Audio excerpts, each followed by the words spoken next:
বিবিসির পরিচালক নাজমুল হারেনি।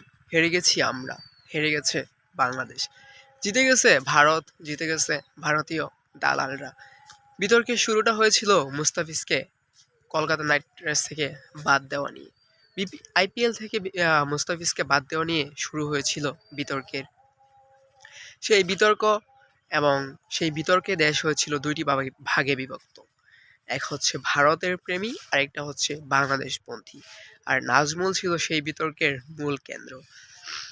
সে সিদ্ধান্ত নিয়েছিল বাংলাদেশ ভারতে খেলতে যাবে না টি-20 বিশ্বকাপ। হঠাৎ তামিম বিতর্কে এসে ঘি ঢেলে দিল, ভারতের পক্ষে হয়ে কথা বলল, কিছুটা চাটুকারের মতো হয়ে। তারপর সে তামিমরে নিয়ে কথা বলল, তারপর বিতর্কের জন্য একের পর এক ছড়ায় গেল। সবকিছু আপনারা ভালো করেই জানেন। তো এইখানে মূল বিষয়টা কি জানেন? আমরা আসলে হেরে যাই কই? আমরা হেরে যাই আমাদের এই যে হৃদয়টা আছে না, হৃদয়ের কাছে। আমরা নিজেরা হেরে যাই টাকার কাছে। আমরা বুঝি না আসলে আমাদের কি করা উচিত। এই যে এতগুলা ক্রিকেটার টাকার কাছে নিজেরা বিক্রি করে দিল, দালালি করে নিল, আসলে কি বলবো ভাই। বাংলাদেশ ক্রিকেট, আমার বয়স তো মাত্র 20 বছর, এই ছোট্ট স্মৃতি থেকে যা দেখতেছি, একজন সঠিক পরিচালক পাইছিল যে ছিল স্পষ্টভাষী এবং দেশপ্রেমী, তারে আমরা রাখতে পারলাম না, আমরা হারাইলাম। আসলে নাজমুল রে অব্যাহতি দেওয়া হয়েছে মানে কি জানেন? বাংলাদেশ ক্রিকেটটারে পুরোপুরি খেয়ে দেওয়া হয়েছে। এটারে ভারতের কাছে মনে করেন দিয়ে দেওয়া হয়েছে। এখানে সবগুলা ভারতের দালাল। মানে বাংলাদেশে যে এত পরিমাণ ভারতের দালাল আছে বুঝলেন, এগুলো আসলে কি সময়ের সাথে সাথে আমরা বুঝতে পারবো, আস্তে আস্তে আরো বুঝতে পারবো।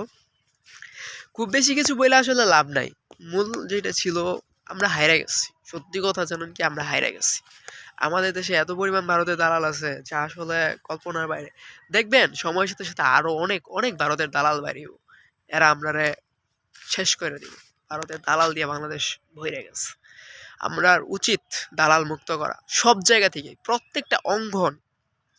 মানে কি বলবো, একদম সিম্পল থেকে শুরু করে রাষ্ট্র পর্যন্ত, একদম প্রধানমন্ত্রী পর্যন্ত, প্রত্যেকটা অঙ্গন, প্রত্যেকটা সেক্টর ভারতের দালাল মুক্ত করা দরকার। যে ভারতের দালালি করবে তাদেরকে লাল কার্ড দেখাতে হবে, তাদেরকে ছুঁড়ে ফেলতে হবে ডাস্টবিনে। কোনো ভারতের দালাল, কোনো আমেরিকার দালাল, কোনো পাকিস্তানের দালাল এই বাংলার জমিনে ঠাঁই পেতে পারে না। আমরা পিন্ডির শিকল ছিন্ন করেছি, দিল্লির দাসত্ব করার নয়। দিল্লির দাসত্ব থেকে মুক্ত হয়েছি ওয়াশিংটনের গোলামি করার জন্য নয়। আমরা স্বাধীন জাতি, আমরা বাঙালি, আমরা মুসলিম, আমরা বাংলাভাষী। সবার আগে আমাদের পরিচয় হচ্ছে আমরা মুসলিম, তারপর আমরা বাংলাদেশি, তারপর হচ্ছে আমরা বাংলা ভাষী। আর মুসলিম জাতিকে কেউ দাসত্ব করাবে, এটা হতেই পারে না। এই মুসলিম জাতির বুকের তাজা রক্ত আছে, একদিন এই বাংলার জমিন ইসলামী খেলাফত বাস্তব হবে ইনশাআল্লাহ।